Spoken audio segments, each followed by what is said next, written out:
Bienvenidos nuevamente.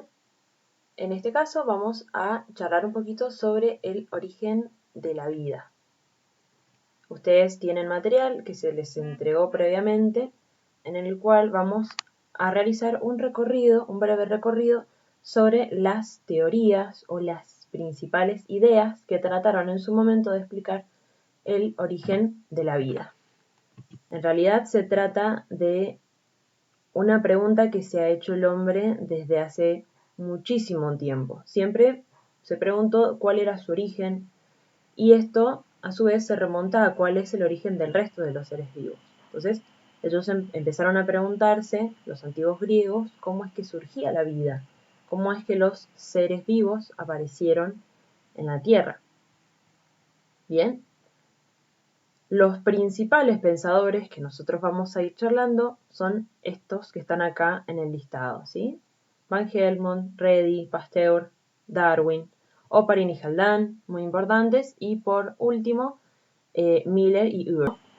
No tenían cómo explicar la aparición de ciertos organismos, o sea, seres vivos. Entonces, ante la ausencia de un mecanismo claro que explicara su aparición, surge la generación espontánea.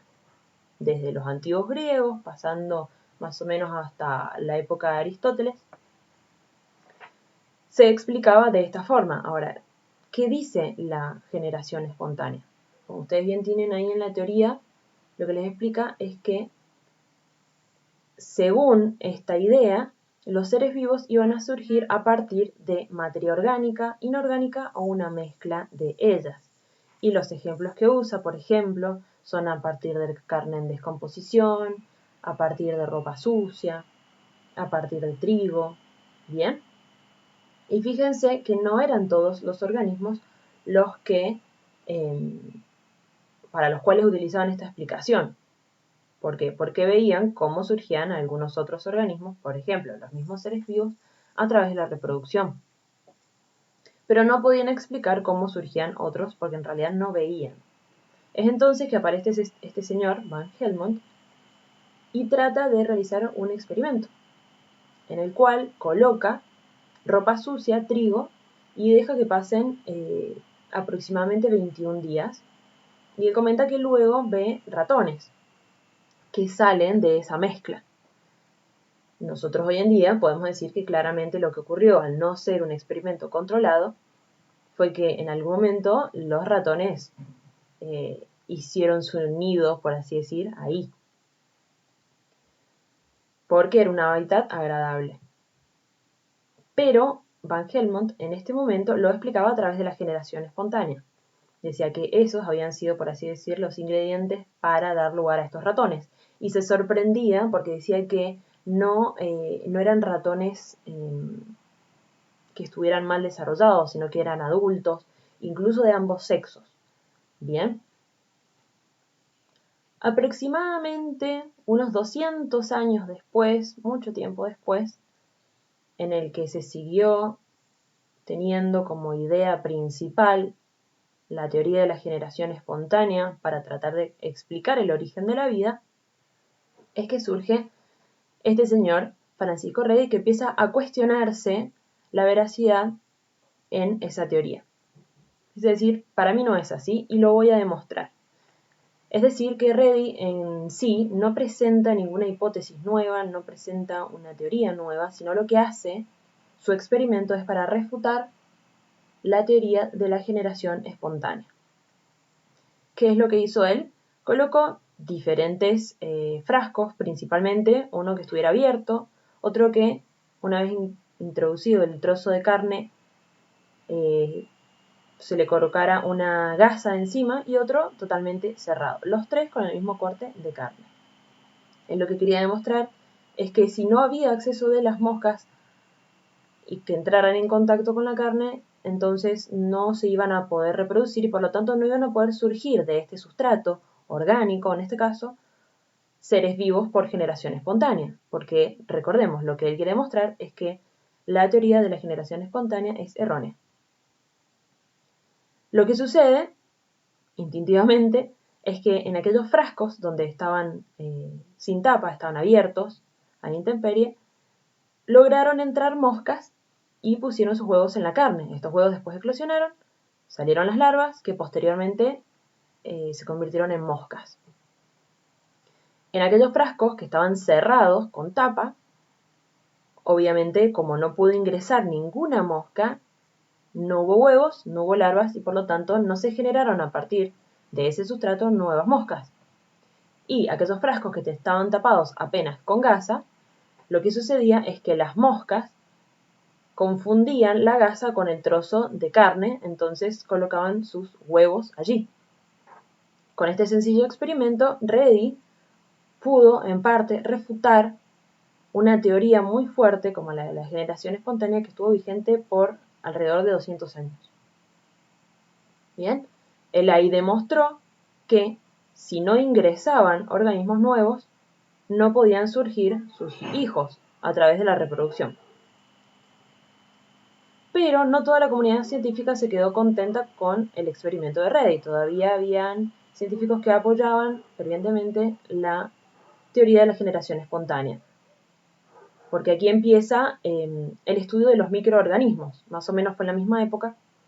Entonces dice, bueno, quizás los organismos superiores no, pero los microorganismos sí se generan o aparecen repentinamente por generación espontánea. Es entonces que aparece Louis Pasteur. Louis Pasteur era un especialista de la época en microorganismos. De hecho, seguramente están asociados con el proceso de pasteurización. ¿Que para qué se hace la pasteurización? Para eliminar microorganismos de los alimentos. Bueno, de ahí viene el proceso de pasteurización por Pasteur, que era un especialista, como les acabo de decir, en microorganismos. Entonces él se planteó realizar un experimento muy similar al de Redi, pero esta vez con microorganismos, para demostrar que tampoco era cierto que surgían por generación espontánea. Su experimento se basó en una serie de matraces, que son estos elementos de cristal que ustedes pueden ver en la imagen, y básicamente habían tres tipos de matraces.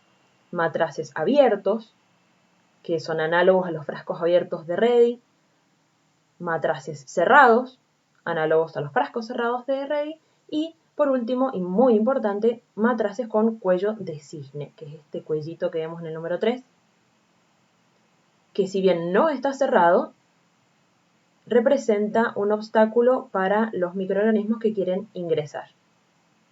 A los tres los llenó con el mismo líquido, que era básicamente un caldo nutritivo.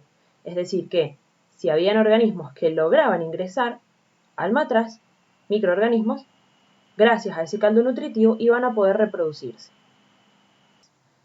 Al cabo de unos días, pudo observar al analizar los diferentes contenidos de los líquidos dentro de los matraces qué es lo que había sucedido, y se encontró con resultados muy similares a los del experimento de Redi.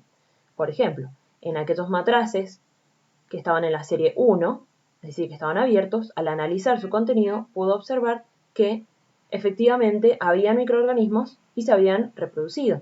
Había en gran cantidad. Luego, cuando analizó el contenido de los matraces de la segunda serie, es decir, los que estaban cerrados, se encontró con que no habían ingresado organismos. Bien, es decir, cuando puso en marcha todo este experimento, todos los matraces estaban esterilizados y los caldos tampoco contenían microorganismos. Es decir, que si en el primer caso, en los matraces de la primera serie, había microorganismos es porque habían ingresado. Y en los de la segunda serie, como no encontró microorganismos, es porque efectivamente no aparecieron repentinamente por generación espontánea. Es decir, que si los organismos no ingresan, no pueden multiplicarse. Lo mismo que había dicho Redi. Y en los de la tercera serie, fíjense que acá Pasteur fue muy inteligente, porque utilizó mismo matraz, mismo caldo, esterilizado, y además lo dejó abierto pero con este cuello de cisne. ¿Qué pasa? Los microorganismos ingresaban por el cuello de cisne, pero al representarles un obstáculo no podían llegar, morían antes de llegar al caldo dentro del matraz. ¿Bien? Entonces cuando él analizó el matraz, el contenido del matraz, también dio los mismos resultados que en el caso de los matraces de la segunda serie, es decir, no había microorganismos. Entonces, de esta forma, él pudo demostrar que la teoría de la generación espontánea es errónea. Fue tan convincente el experimento de Pasteur que ya no quedaron personas en la comunidad científica a favor de la teoría de la generación espontánea.